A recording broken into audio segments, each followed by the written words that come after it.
에베소서 2장 1절로 10절은 헬라어로 보면 한 문장입니다. 하나의 문장으로만 되어 있어요. 그래서 이 긴 문장을 이렇게 해석하고 분석하는 것이 그리 쉽지 않습니다. 그래서 영어로 읽어도 이렇게 이제 어순이 바뀌기 때문에 어렵고, 한글로도 사실은 이렇게 이해하기가 쉬운 것은 아니죠. 그래서 동사가 앞뒤로 막 들어갔기 때문에 이 동사가 주어가 어디 있고 주동사가 어디 있고 이걸 매칭하는 게 영어 성경이나 한글 성경은 그리 쉽지는 않습니다. 그냥 성경을 의뢰 어렵겠거니 하고 그냥 쭉쭉 읽어서 그냥 넘어가는 거지, 사실 꼼꼼히 읽으면 이렇게 쉽지는 않죠. 그런데 이제 헬라어로 보기 시작하면 이 구조가 그야말로 기가 막힙니다. 기가 막혀요. 우리가 4절에 또 중요한 단어가 하나 빠져 있는데, 그것은 이제 그러나입니다. 그러나 이제 접속사를 이제 4절에 뺀 거예요. 1, 2, 3절과 4, 5, 6은 아주 극명한 대조를 만집니다. 그러나로 시작하죠. 그래서 헬라어로 보면 그러나 하고 드디어 이제 주어가 등장하게 됩니다. 주어가 1, 2, 3절 안에는 주어가 없는 문장들이에요. 허물과 죄로 죽은 우리를 살리셨도다, 이게 주어가 없어요. 도대체 누가 이거를 했다는 건지 이런 게 없이 그냥 쭉쭉쭉쭉 나열되어 있는 구문입니다. 그리고 4절에 그러나의 반전을 준 이유로 드디어 이 문장에 주어가 등장하기 시작하는 거예요. 이 주어가 바로 하나님입니다. 그래서 영어로 but God 이렇게 시작하는 겁니다. 그러나 하나님이 이렇게 시작하죠. 근데 우리말 어수는 또 이게 부사가 먼저 붙어야 되기 때문에, 형용사가 먼저 붙어야 되기 때문에 긍휼이 풍성하신 막 이게 앞으로 붙은 겁니다. 여러분, 2장 1절에 3절은 before의 삶이죠. 허물과 죄로 죽었다라는 거예요. 육체의 정욕과 육체의 마음에 원하는 대로 그냥 진노의 자녀, 어둠이 가득한 곳에 있었던 것이 우리다라고 얘기하는 겁니다. 이 어둠이 가득한 곳에는 주어가 없어요. 그러니까 하나님이 없는 문장들입니다. 그러니까 하나님이 없는 문장들 안에는 어둠과 인간의 원함과 이것이 가득 차 있습니다. 이렇게 가득 차 있다가 갑자기 4절에 그러나 하나님이 하면서 우리를 향한 극한 반전이 이제 드러나는 게 되죠. 그래서 이제 헬라어로 처음 읽었던 이 성도들은 이런 어떤 문장적 형식과 이 기술에 아마 탄성을 자아내지 않았을까.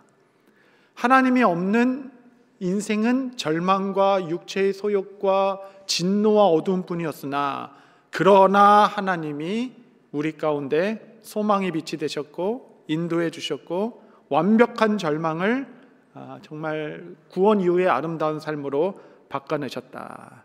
이렇게 우리는 이 말씀을 통해 다시 좀 깨달을 수 있죠. 단지 죽음에서 살려준 것이 아니라 그냥 질 나쁜 포도주가 그냥 극상품인 포도주가 됐다, 이 정도의 수준이 아닙니다. 물과 포도주는 물질의 성분이 달라서 물이 깨끗하게 1급수는 정화될 수 있어도 어떤 정화기도 포도주로는 만들 수 없습니다. 이런 본질의 변화. 나쁜 나무는 나쁜 열매만 맺을 수 없고 좋은 나무는 좋은 열매만 맺을 수 있다. 이렇게 살면 살수록 나쁜 열매만 맺을 수밖에 없는 이 존재론적 문제를 가진 우리를 좋은 나무로 바꾸셔서 선하고 귀한 열매를 맺도록 우리를 바꿔주셨다라는 사건이 3절에서 4절로 넘어가는 순간입니다. 이 복음을, 구원의 주원은 하나님이시죠. 우리로부터 복음의 주도권이 있지 않았습니다. 하나님은 하나님으로부터 일을 시작하여 새로운 역사를 썩어 나가기 시작했습니다. 그런데 이 주어 대신 하나님이 등장할 때에 형용하는 구절을 붙여놨어요. 그것은 긍휼이 풍성하신 하나님이라고 하는 겁니다. 긍휼이 풍성하시다.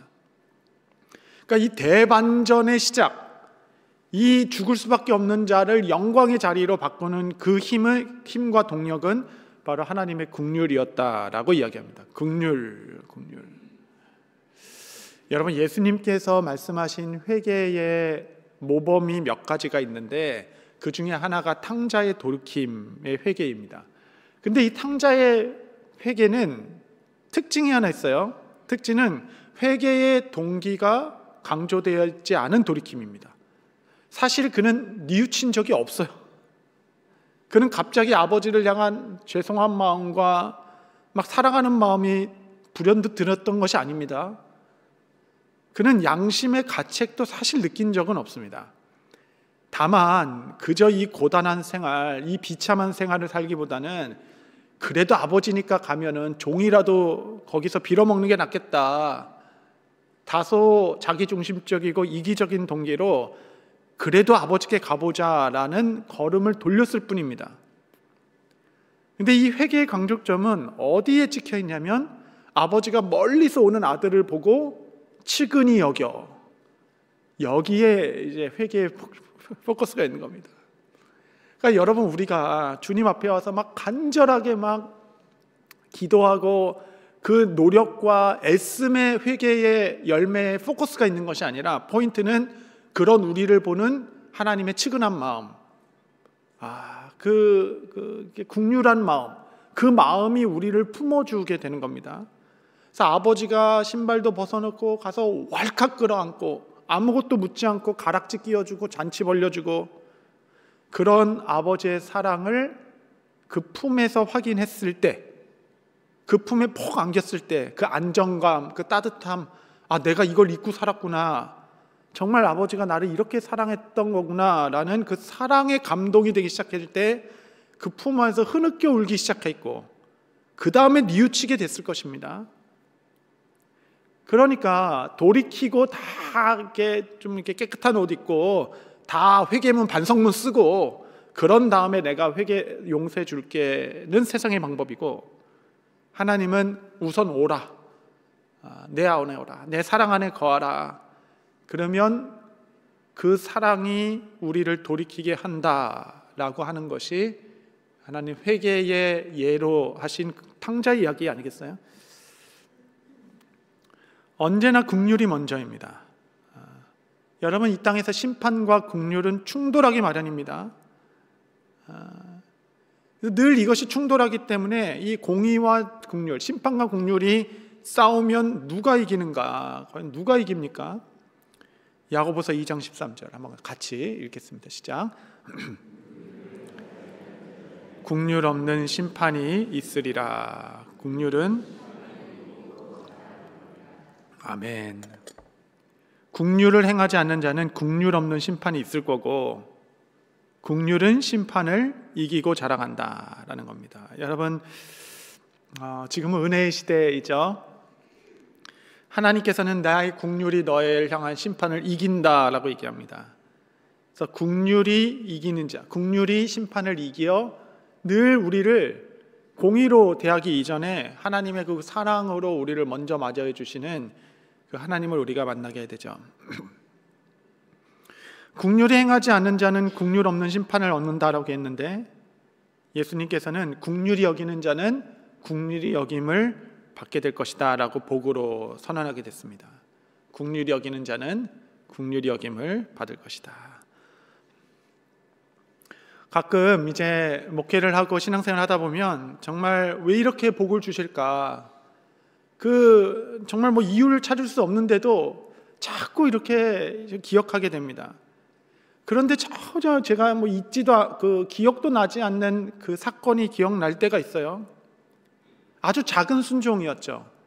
그 작은 순종을 기억나게 하면서 기도 중에 제 마음이, 아니 하나님, 그게 그렇게 기쁘셨어요?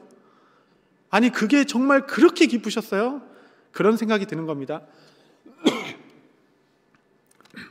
뭐 따지고 보면 제 인생에 뭐 그렇게 큰 이렇게 순종거리가 많지도 않았다, 뭐 그것도 반증하기도 해요. 이제 거기까지 파고 들어가는 거니까.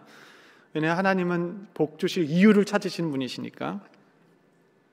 그 중에 하나가 제가 선교 단체에서 훈련 받으면서 8개월 공동 생활을 했었는데, 그 수양관이 그 시골 산 곳에 있어서 그 시멘트로 만든 그 수양관이라서 진짜 엄청 추웠어요. 겨울에 엄청 얼마나 추웠겠습니까? 그런데 저희 어머니께서 이렇게 공동 생활하고 그런다니까 당시 6만 원짜리 담요를 하나 사서 저를 탁 주셔서 너무 춥게 하지 말라고 했는데, 그게 얼마나 진짜 따뜻한지, 탁 이렇게 덮으면 이게 폭삭 이렇게 안아주는 듯한 그 따뜻함이 있잖아요. 그래서 담요를 탁 덮고 있으면 정말 너무너무 좋은 거예요. 너무 좋아서 그 즐거움을 누리고 있었는데, 그 안에 우리 그 고아, 그 부모님 없는 청년이 있었어요. 청년이 있었는데 자꾸 기도할 때 정말 몇 번 덮어보지도 못한 이 담요를 좀 줘야 되겠다라는 마음이 드는 겁니다. 왜냐하면 저는 그래도 부모님이 계신데, 부모님이 안 계신 한 번도 없었던 우리 그 형제는 또 어떻게 이런 사랑을 못 느끼니까, 그래서 이게 나를 위한 것이 아니구나 하면서 이제 그것을 저희가 이렇게 줬죠. 플로잉 한다고 했는데 이렇게 줬습니다. 그때 이랬던 고민들을 제가 뭐 감정적으로 여전히 좀 기억하고 있었던 거죠. 그리고 뭐 잊어버렸었는데 그때 기억이 나는 겁니다. 그래서 하나님께서 그걸 그렇게 기뻐하셨나? 이런 생각이 드는 거예요. 그렇게 기뻐하셨나?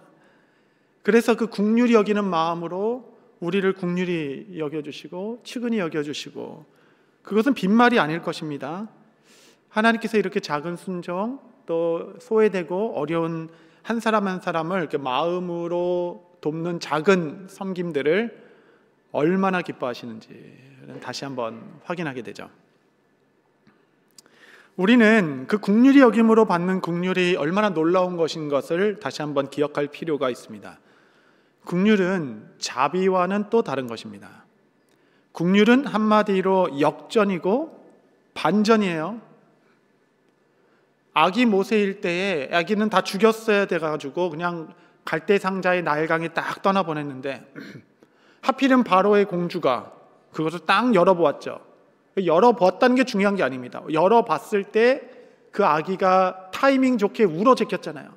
막 울기 시작했어요. 그때 막 우니까 순간 바로의 그 공주의 마음에 이를 불쌍히 여겨, 이렇게 써 있습니다. 불쌍히 여겨. 불쌍한 마음이 드니까 물에서 건져 주었다 해서 모세가 된 거죠. 건져 주었다. 그래서 죽을 아기가 애굽의 왕으로 자라나게 됐습니다. 이것이 성경 안에 긍휼이 일으키는 반전의 그림자라고 할 수 있죠. 실제로 이것은 우리가 받은 긍휼 그대로를 이야기하고 있습니다. 에베소서 2장 4절에서 6절 다시 좀 보시면, 그러나 긍휼이 풍성하신 하나님이 우리를 사랑하신 그 큰 사랑으로 인하여 허물로 죽은 우리를 그리스도와 함께 살리셨고, 여기 괄호가 있는 것은 이제 원문에도 강조 표시가 되어 있습니다. 그래서 잠시 사도 바울이 이렇게 하나님을 이렇게 예배했던 것 같아요. 다시 한번 좀 강조하고 싶었던 것 같아요. 너희는 은혜로 구원을 받은 것이라. 잠시 쉼표를 주고, 또 함께 일으키사 그리스도 예수 안에서 함께 하늘에 앉히시니. 여러분, 긍휼이 반전을 일으킨 겁니다. 이 긍휼은 중간이 없어요. 적당히가 없습니다. 죽을 진노의 자녀를 그리스도와 같이 여기셨다라는 것에 대반전이 일어나는 것입니다. 마치 다윗의 밧세바 간음 사건과 같이 하나님께서 그 죄를 싫어하셨죠. 그래서 밧세바와 함께 나온 아기가 죽게 되는 심판이 있었습니다. 그럼에도 하나님은 다윗이 엎드려 제 옷을 입고 그 회개했던 기도를 귀중히 보셔서 시편 51편의 그 기도록을 다 기입하게 하셨고 그를 긍휼히 여겨주셨어요. 그러니 그 과거의 아픔을 다 씻을 만한 대반전이 일어났습니다. 그 밧세바를 통하여 또 다른 아들을 주셨는데 그 아들이 영광스러운 나라의 왕위를 이어갈 솔로몬이 되었고, 그 솔로몬은 다윗도 하지 못한 성전 건축을 완공한 왕이 되었습니다. 누가 알았겠습니까? 죄의 후사에서 영광의 자녀로 그 종을, 그 몸을 통하여 또 주실 줄은 누가 알았겠습니까? 여러분, 이러한 대반전, 정말 중간이 없는 끝과 끝에서 옮기는 이런 대반전이 사람의 공로나 업적이나 수고 때문이다라고 얘기하지 않고 내 긍휼 때문이다라고 얘기하시니, 여러분, 그것이 이 연약한 많은 우리 인생의 소망이 되는 겁니다. 긍휼이라고 하니까. 광야에서 모세가 이스라엘 백성을 이끄는 데 있어서 모세의 전공은 포복이었습니다. 포복, 엎드림. 무슨 일이 있을 때마다 하나님 앞에서 엎드리기 시작했어요. 엎드릴 때마다 하나님의 마음이 움직이기 시작하는 겁니다. 그래서 그럴 때마다 반전이 일어났어요. 대반전들이. 호세아서 11장 8절 말씀에 에브라임이여 내가 어찌 너를 놓겠느냐, 이스라엘이여 내가 어찌 너를 버리겠느냐, 내가 너를 아드마같이 놓겠느냐, 어찌 너를 스보임같이 두겠느냐, 내 마음이 내 속에서 돌이키어 나의 국률이 온전히 불붙듯 하도다. 여러분, 우리는 이 국률이 불붙듯한 마음을 알고 있죠. 어찌할 바 몰라서 정말 뭐라도 해야 될 수밖에 없는 이스라엘 백성을 향한 하나님의 국률이 불붙듯하다. 내가 어찌 너를 그냥 두고 이대로 살게 하겠느냐. 하나님께서는 국률을 일으키는, 엎드려 기도하는 자를 향하여 국률이 불붙는다라고 얘기하는 겁니다. 그러니까 우리는 그의 국률을 의지하며 주 앞에 나아가는 것이죠. 주께서는 높일 자를 높이시고 낮출 자를 낮추실 것입니다.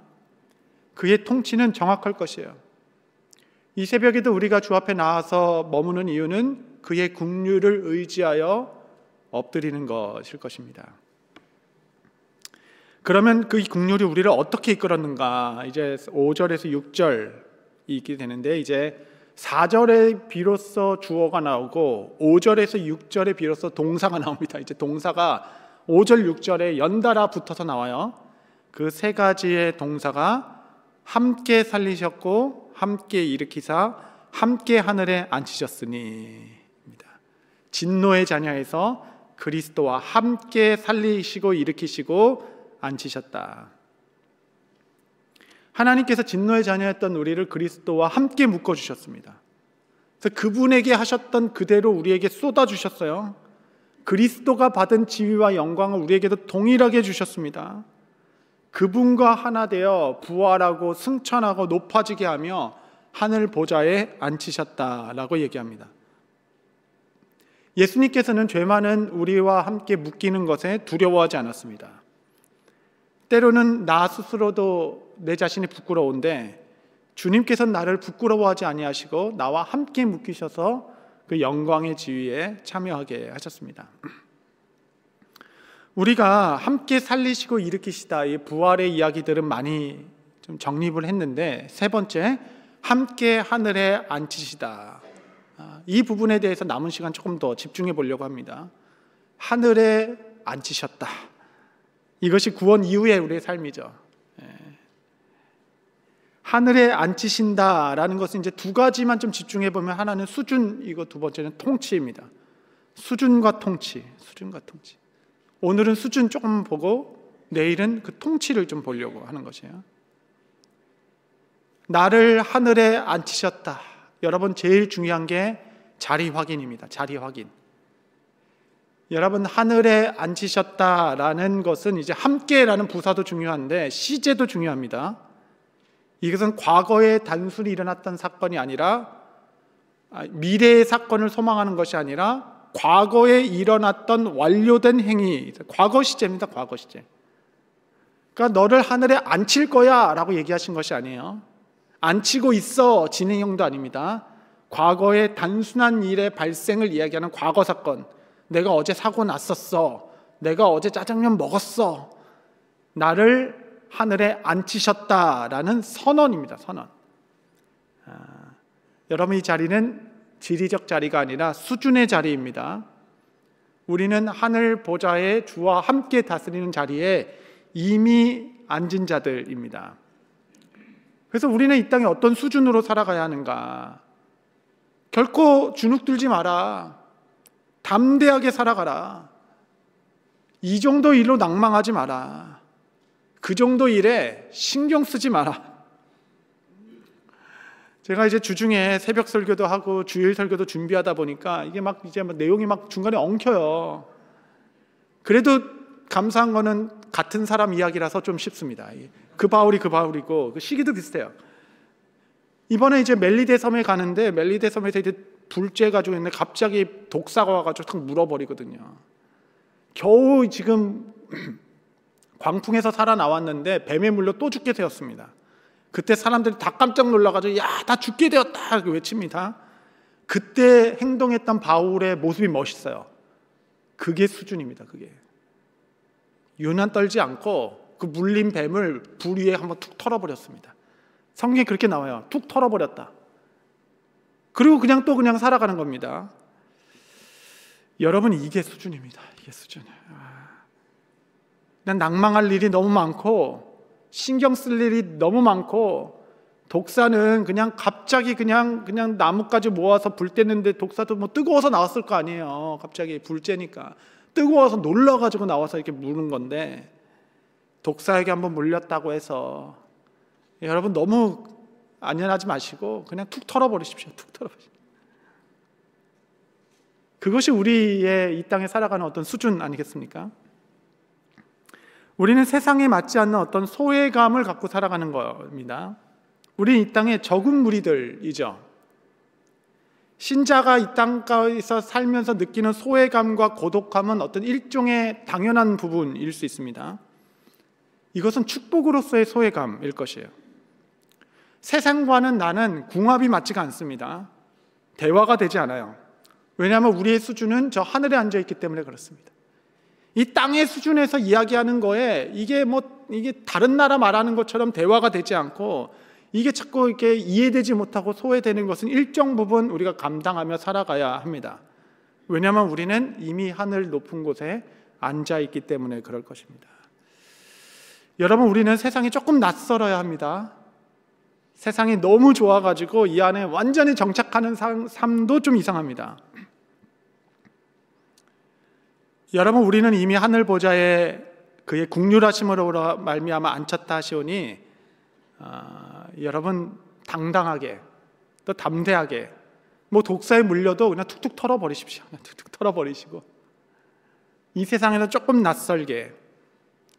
그래서 우리는 하늘에 앉히신 바 되어 본향을 향해 나가는 이 땅에 흩어진 나그네라고 하는 겁니다. 나그네는 두 가지의 특징이 있어요. 하나는 자유함입니다. 그렇죠. 이 땅에 그렇게 목숨 걸고 지킬 것이 없다. 그렇게 목숨까지 걸면서 지킬 것이 없다라고 생각이 들면 염려와 근심에서 자유로울 수 있죠. 그리고 또 하나의 특징은 정열입니다. 정열적으로 살아가는 것. 너무 미래를 위하여 오늘을 소진하고 포기할 이유가 없다면 오늘 하루하루를 즐겁게 또 정열적으로 살아갈 수 있죠. 모든 관계가 소중하고 모든 순간이 귀할 따름일 것입니다. 이 땅의 나그네로 살아가며 하늘 보좌로에 이미 앉은 자처럼 살아가는 것, 이것이 우리의 수준이 될 것입니다. 어느 정도냐면 에베소서 3장 1절에 보면, 이러므로 그리스도 예수의 일로 너희 이방인을 위하여 갇힌 자 된 나 바울이 말하거니와. 바울이 지금 감옥에 갇혀 있잖아요. 3장 1절에 갇혀 있다라고 얘기합니다. 그래서 3장 13절에 보면, 그러므로 너희에게 구하노니 너희를 위한 나의 여러 환난에 대하여 낙심하지 말라. 이는 너희의 영광이니라. 저희가 좀 이렇게 좀 살아갈 수 있게 되기를 바랍니다. 그는 이 감옥 바닥도 하나님의 영광의 처소로 바꿔버렸어요. 왜냐하면 그가 가진 그리스도의 비밀이 있기 때문에 그렇습니다. 이 비밀을 가지니까 갇힌 이 감옥도 너희를 위한 그 영광이, 그럼 영광의 자리다. 영광으로 바꿔낼 수 있는 그 영적 수준과 실력이 그들 가운데 있었습니다. 하나님의 충만함으로 말미암아.